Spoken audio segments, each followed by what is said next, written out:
the good news is that we've seen similar regulations like this recently get passed with the current Congress that we have. So it's looking like we could see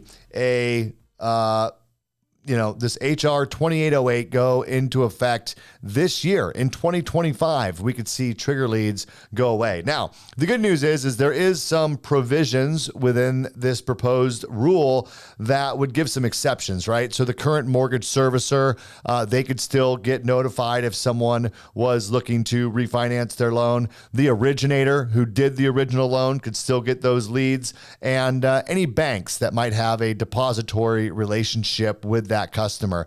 And to be honest with you, a little bit of notification, might be helpful to a consumer, if I'm being honest, right? Because we all know that clients should shop around. They should, definitely get their, best advice possible when they're looking to take down a major transaction like a mortgage. But to get 50, 100 calls just because you had your credit report pulled is absolutely abusive and absurd. So I'm really excited to hear that after much, frustration from our customers, from our industry, that this is finally something that looks like it could go into effect here in 2025. Now, the big blow is going to come to the credit bureaus, right? Now, if you're in the mortgage industry and you're paying attention, there's been significant increases in the cost of credit reports over the last couple of years. And this is directly proposed by the credit bureaus, the ones that we get the information from. Now, many of us use a credit report vendor, but these charges, that it's not being charged by them in most cases. I mean, they certainly have their margin built in there for the service that they provide to produce our tri-merge credit reports and the customer service that goes with that and all the things you would expect. But the majority of this expense is coming from the credit bureaus themselves.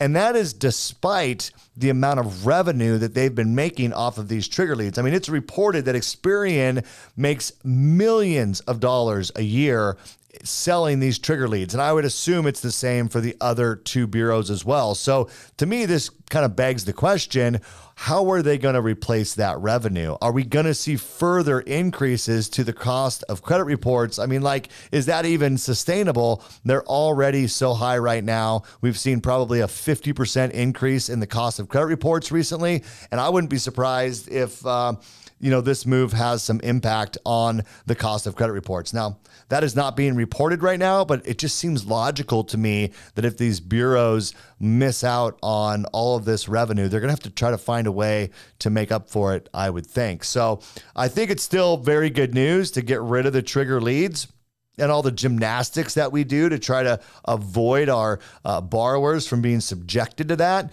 But as with everything, there may be some unintended consequences. We'll just have to see. But like I said, similar bills like this have gone right through the Senate. And so it's expected that this one will do the same. So it's looking very promising on trigger leads potentially going away.